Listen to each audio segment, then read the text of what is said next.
ഇതുവരെ നമ്മൾ എന്തായിരുന്നു എന്നല്ല, ഇനി നമ്മൾ എന്താകണം, എങ്ങനെ ആകണം എന്ന് നമുക്ക് തീരുമാനിക്കാൻ പറ്റുന്നുണ്ടെങ്കിൽ അത് നല്ലൊരു തുടക്ക. പിന്നെ ഹോസ്പിറ്റൽ കാര്യങ്ങളൊക്കെ എങ്ങനെയാ ഗോപാലകൃഷ്ണ? ആ അച്ഛന്റെ മക്കൾക്ക് ഇങ്ങനെയല്ലാതെ പിന്നെ എങ്ങനെയാ പറയാനാവ്? എങ്ങനെയെങ്കിലും ദീപുവിനൊരു വീട് വെച്ചു കൊടുക്കണം. അത് ഞങ്ങളുടെ ഒരു ആഗ്രഹമാ. വലിയ വീടൊന്നും വേണ്ട, പേടിക്കാതെ അവർക്ക് അവിടെ കിടന്ന് ഉറങ്ങാൻ പറ്റിയാ മതി. കൊടുക്കാം, നമുക്കൊക്കെ ചെയ്തു കൊടുക്കാം. ശാലിനി,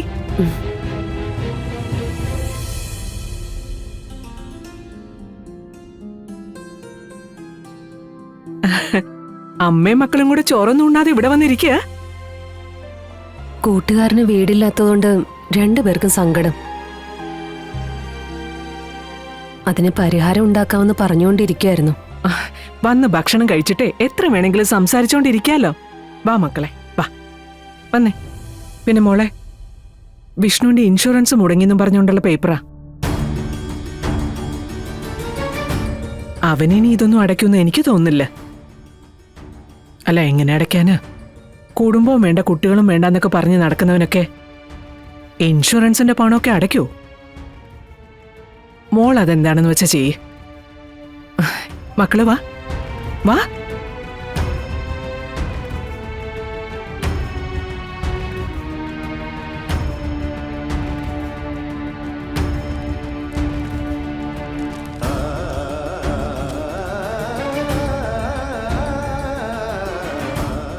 വിഷ്ണുവേട്ടന്റെ പേരിലുള്ള ഇൻഷുറൻസ് 30 ലക്ഷം രൂപയുണ്ട്. അമ്മ എന്താ ആലോചിക്കുന്നത്? വീട് പണി തുടങ്ങുന്ന കാര്യം ആലോചിക്കുവാണോ?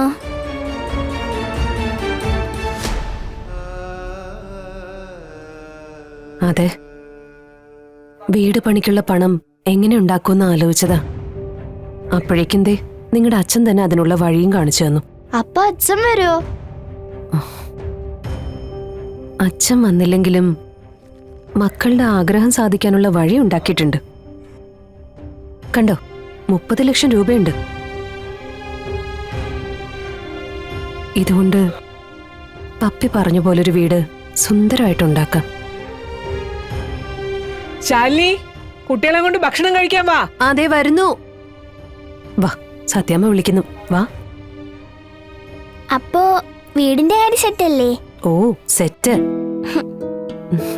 എന്നാ നിങ്ങൾ ചെല്ല്. വാ പപ്പി.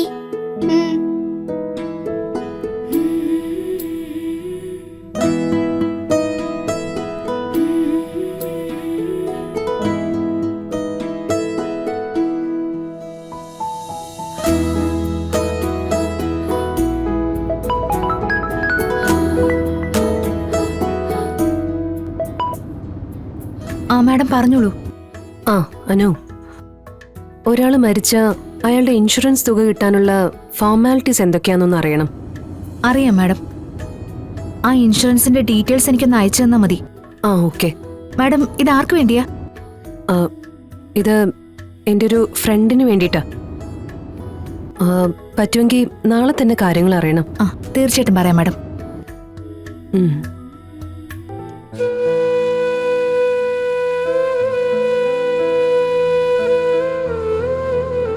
നമ്മുടെ മക്കള് നമ്മളെപ്പോലെ തന്നെ ഹൃദയവിശാലതയുള്ള കുട്ടികളായിട്ട് വളരുക. വിഷ്ണുവേട്ടനെ പോലെ തന്നെയാ അവരീ ചെറിയ മനസ്സിലും ചിന്തിക്കുന്ന. അതെന്തുകൊണ്ടും നല്ലത് തന്നെയാ. ഇപ്പോഴത്തെ അവരുടെ ആവശ്യം അവരുടെ കൂട്ടുകാരനൊരു വീട് വെച്ചു കൊടുക്കുക എന്നതാ.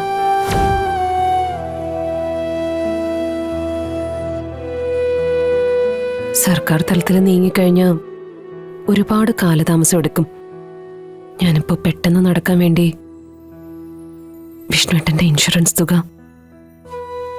ആ കുട്ടിക്ക് വീട് വെക്കാനായി എടുക്കുക.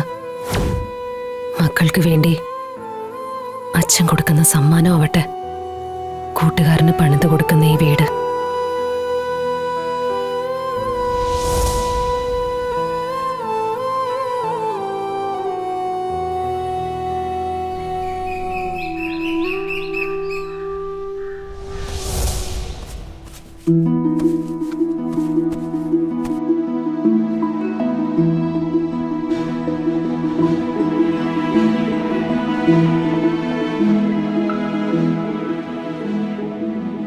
അയ്യോ ഗോപാലേട്ടാ, ഇതൊക്കെ ഞാൻ ചെയ്യായിരുന്നല്ലോ.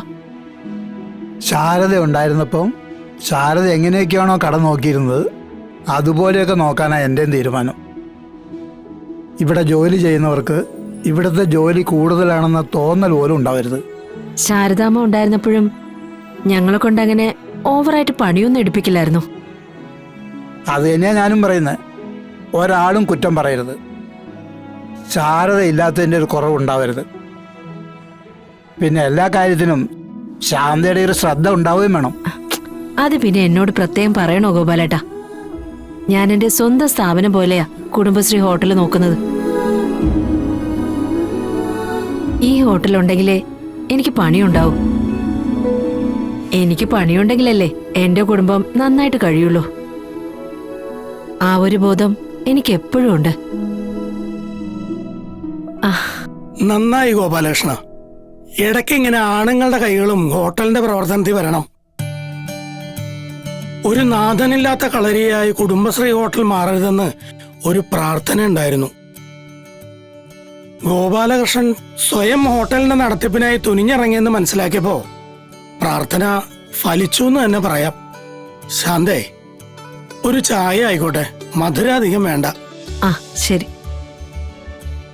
കുറുപ്പ് സാറിന് അറിയാലോ, ഒന്നും കരുതി വെച്ചുകൊണ്ടുള്ളൊരു ജീവിതമായിരുന്നില്ലല്ലോ എൻ്റേത്. സ്വന്തം കാര്യം നോക്കിയുള്ളൊരു പോക്ക്. ഇന്നിപ്പോൾ അതൊക്കെ ഓർക്കുമ്പോൾ വല്ലാത്തൊരു കുറ്റബോധം തോന്നുന്നുണ്ട്. ഒരുപാട് സഹിച്ചും ക്ഷമിച്ചുമാണ് ശാരദ ഈ കുടുംബം ഇങ്ങനെ ആക്കിയത്. 3 പെൺകുട്ടികളെയും വളർത്തി വലുതാക്കി ഈ നിലയിലെത്തിക്കാൻ ശാരദ കുറച്ചൊന്നുമല്ലല്ലോ കഷ്ടപ്പെട്ടത്. മാഷേ ചായ. ജീവിതത്തിൽ ശാരദയ്ക്ക് വാശിയുണ്ടാക്കാൻ മാത്രമേ ഞാനൊരു കാരണക്കാരനായുള്ളൂ. അല്ലാതെ കുട്ടികൾക്ക് വേണ്ടിയോ ശാരദയ്ക്ക് വേണ്ടിയോ ഞാൻ ഒന്നും ചെയ്തിട്ടില്ല. പക്ഷേ ഇപ്പോൾ ഈ ഒരു അവസ്ഥ കണ്ടില്ല കേട്ടില്ല എന്ന് പറഞ്ഞിരിക്കാൻ എനിക്കാവില്ല. അത് നന്നായി ഗോപാലകൃഷ്ണ. സ്വയം ഒരു തിരിച്ചറിവിലേക്ക് നമ്മൾ എത്തുന്നത് തന്നെ വലിയൊരു കാര്യാ. ഇതുവരെ നമ്മൾ എന്തായിരുന്നു എന്നല്ല, ഇനി നമ്മൾ എന്താകണം, എങ്ങനെ ആകണം എന്ന് നമുക്ക് തീരുമാനിക്കാൻ പറ്റുന്നുണ്ടെങ്കിൽ അത് നല്ലൊരു തുടക്കാ. പിന്നെ ഹോസ്പിറ്റൽ കാര്യങ്ങളൊക്കെ എങ്ങനെയാ ഗോപാലകൃഷ്ണ? ശാരികയ്ക്ക് പറയത്തക്ക ക്ഷീണമൊന്നുമില്ലല്ലോ? കുഞ്ഞിനെ കാണാനോ ഒപ്പം കൂട്ടത്തിൽ കിടത്താനോ കഴിയാത്തതിൻ്റെ ഒരു സങ്കടമുണ്ട്. അത് പിന്നെ ജീവനോടെ കിട്ടില്ല എന്ന് പറഞ്ഞൊരു കുഞ്ഞല്ലേ, ഇങ്ങനെയെങ്കിലും കയ്യിലേക്ക് തന്നില്ലേ?